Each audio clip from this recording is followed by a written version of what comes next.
Matthew chapter 22. And Jesus answered and spoke to them again in parables and said, The kingdom of heaven is like a certain king who arranged a marriage for his son, and sent out his servants to call those who were invited to the wedding. And they were not willing to come. Again he sent out other servants, saying, Tell those who are invited, See, I have prepared my dinner. My oxen and fatted cattle are killed, and all things are ready. Come to the wedding. But they made light of it and went their ways, one to his own farm, another to his business, and the rest seized his servants, treated them spitefully, and killed them. But when the king heard about it, he was furious, and he sent out his armies, destroyed those murderers, and burned up their city. Then he said to his servants, The wedding is ready, but those who were invited were not worthy. Therefore go into the highways, and as many as you find, invite to the wedding. So those servants went out into the highways and gathered together all whom they found, both bad and good. And the wedding hall was filled with guests. But when the king came in to see the guests, he saw a man there who did not have on a wedding garment.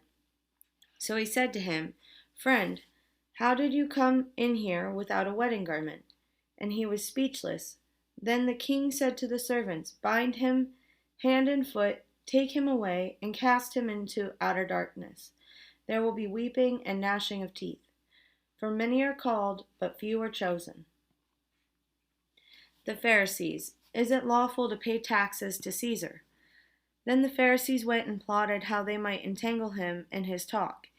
And they sent to him their disciples with the Herodians, saying, Teacher, we know that you are true, and teach the way of God in truth, nor do you care about anyone, for you do not regard the person of men. Tell us, therefore, what do you think? Is it lawful to pay taxes to Caesar or not? But Jesus perceived their wickedness and said, Why do you test me, you hypocrites? Show me the tax money. So they brought him a denarius.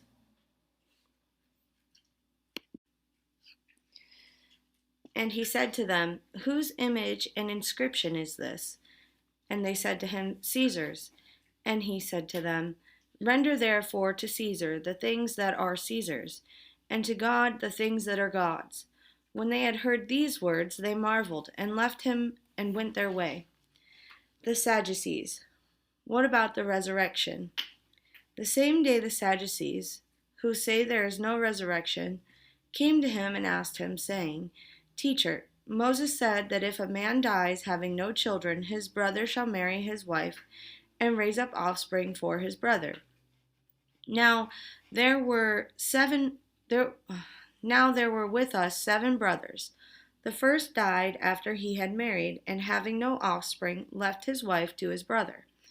Likewise the second also, and the third, even to the 7th. Last of all, the woman died also. Therefore, in the resurrection, whose wife of the 7 will she be? For they all had her. Jesus answered and said to them, You are mistaken, not knowing the Scriptures nor the power of God. For in the resurrection they neither marry nor are given in marriage, but are like angels of God in heaven. But concerning the resurrection of the dead, have you not read what was spoken to you by God, saying, I am the God of Abraham, the God of Isaac, and the God of Jacob? God is not the God of the dead, but of the living. And when the multitudes heard this, they were astonished at his teaching. The scribes, which is the first commandment of all? But when the Pharisees heard that he had silenced the Sadducees, they gathered together. Then one of them, a lawyer, asked him a question, testing him and saying, Teacher, which is the great commandment in the law? Jesus said to him, You shall love the Lord your God with all your heart, with all your soul, and with all your mind. This is the first and great commandment. And the second is like it. You shall love your neighbor as yourself. On these 2 commandments hang all the law and the prophets. Jesus, how can David call his descendant Lord? While the Pharisees were gathered together, Jesus asked them, saying, "What do you think about the Christ? Whose son is he?" They said to him, "The son of David." He said to them, "How then does David in the Spirit call him Lord, saying, 'The Lord said to my Lord, sit at my right hand till I make your enemies your footstool'?" If David then calls him Lord, how is he his son?" And no one was able to answer him a word, nor from that day on did anyone dare and question him any more. Woe to the scribes and Pharisees! Then Jesus spoke to the multitudes and to his disciples, saying, "The scribes and the Pharisees sit in Moses' seat. Therefore, whatever they tell you to observe, that observe and do. But do not do according to their works, for they say, do not do. Oh, I'm sorry. For they say, and do not do. For they bind heavy burdens, hard to bear, and lay them on men's shoulders, but they themselves will not move them with one of their fingers. But all works they do to be seen by men. They make their phylacteries broad and engage the borders of their garments. They love the best places at feasts, the best seats in the synagogues, greetings in the marketplaces, and to be called by men, 'Rabbi, Rabbi.' But you do not be called Rabbi, for one is your teacher, the Christ, and you are all brethren. Do not call anyone on earth your father, for one is your Father, he who is in heaven. And do not be called teachers, for one is your teacher, the Christ. But he who is greatest among you shall be your servant. And whoever exalts himself will be humbled, and he who humbles himself will be exalted. But woe to you, scribes and Pharisees, hypocrites, for you shut up the kingdom of heaven against men. For you neither go in yourselves, nor do you allow those who are entering to go in. Woe to you, scribes and Pharisees, hypocrites, for you devour widows' houses, and for a pretense make long prayers. Therefore you will receive greater condemnation. Woe to you, scribes and Pharisees, hypocrites, for you travel land and sea to win one proselyte, and when he is won, you make him twice as much a son of hell as yours. Woe to you, blind guides, who say, 'Whoever swears by the temple, it is nothing, but whoever swears by the gold of the temple, he is obliged to perform it.' Fools and blind! For which is greater, the gold or the temple that sanctifies the gold? And whoever swears by the altar, it is nothing, but whoever swears by the gift that is on it, he is obliged to perform it. Fools and blind! For which is greater, the gift or the altar that sanctifies the gift? Therefore he who swears by the altar swears by it and by all things on it. He who swears by the temple swears by it and by him who dwells in it. And he who swears by heaven swears by the throne of God and by him who sits on it. Woe to you, scribes and Pharisees, hypocrites! For you pay tithe of mint and anise and cumin, and have neglected the weightier matters of the law, justice and mercy and faith. These you ought to have done, without leaving the others undone. Blind guides who strain out a gnat and swallow a camel. Woe to you, scribes and Pharisees, hypocrites! For you cleanse the outside of the cup and dish, but inside they are full of extortion and self-indulgence. Blind Pharisee, first cleanse the inside of the cup and dish, that the outside of them may be clean also. Woe to you, scribes and Pharisees, hypocrites! For you are like whitewashed tombs, which indeed appear beautiful outwardly, but inside are full of dead men's bones and uncleanness. Even so, you also outwardly appear righteous to men, but inside you are full of hypocrisy and lawlessness. Woe to you, scribes and Pharisees, hypocrites! Because you build the tombs of the prophets and adorn the monuments of the righteous, and say, 'If we had lived in those days of our fathers, we would not have been partakers with them in the blood of the prophets.' Therefore, you are witnesses against yourselves that you are sons of those who murdered the prophets. Fill up then the measure of your father's guilt. Serpents, brood of vipers, how can you escape the condemnation of hell? Therefore, indeed, I send you prophets, wise men, and scribes.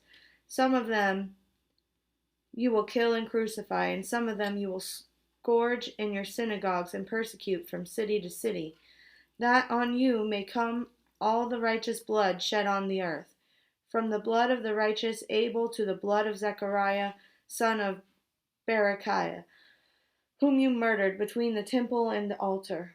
Assuredly, I say to you, all these things will come upon this generation. Jesus laments over Jerusalem. O Jerusalem, Jerusalem, the one who kills the prophets and stones those who are sent to her, how often I wanted to gather your children together, as a hen gathers her chicks under her wings, but you were not willing. See, your house is left to you desolate, for I say to you, you shall see me no more till you say, Blessed is he who comes in the name of the Lord. Chapter 24. Jesus predicts the destruction of the temple. Then Jesus went out and departed from the temple, and his disciples came up to show him the buildings of the temple. And Jesus said to them, Do you not see all these things?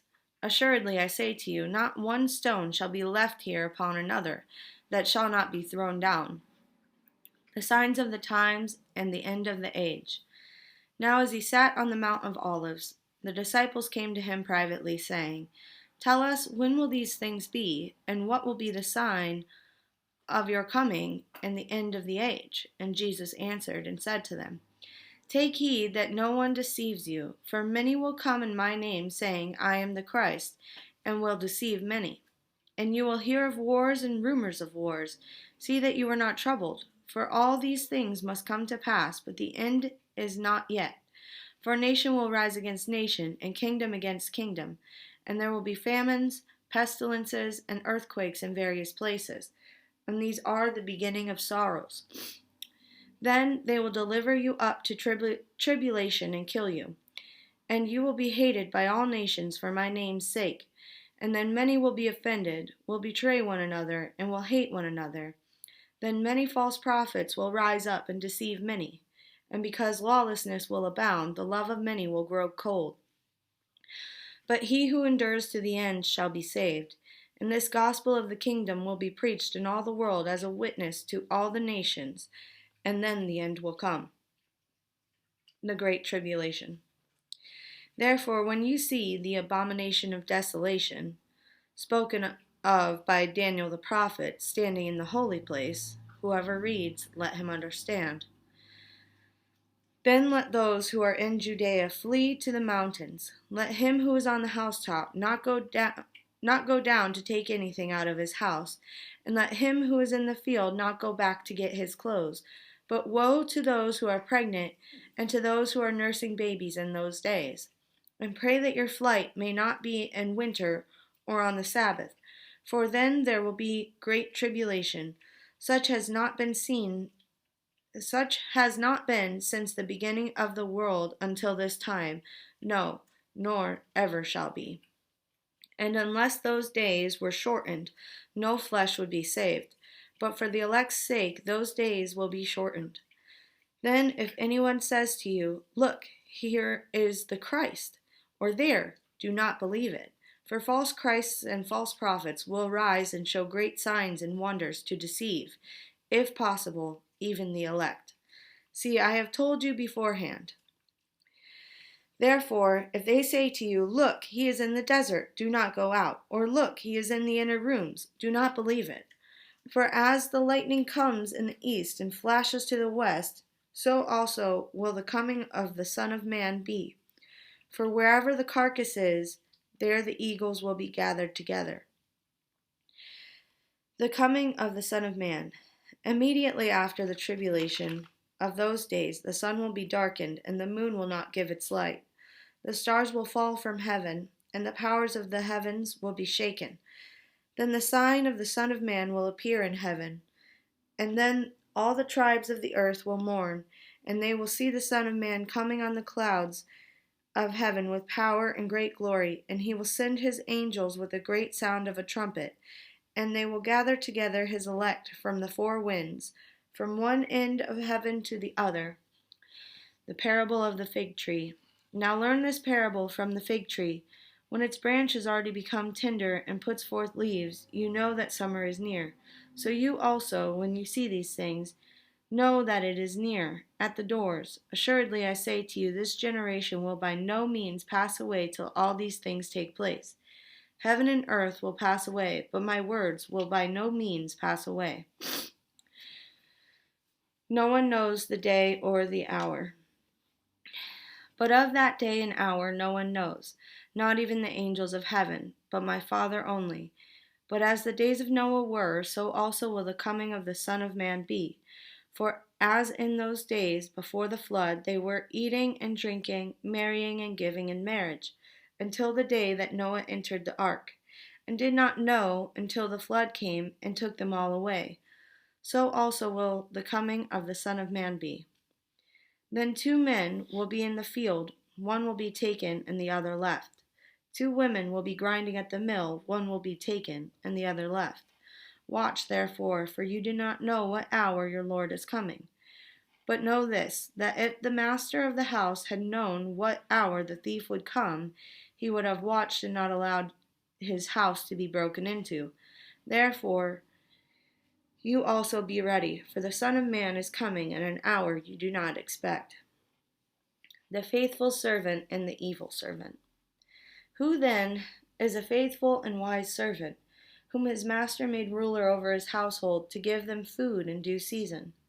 Blessed is that servant whom his master, when he comes, will find so doing. Assuredly I say to you that he will make him ruler over all his goods.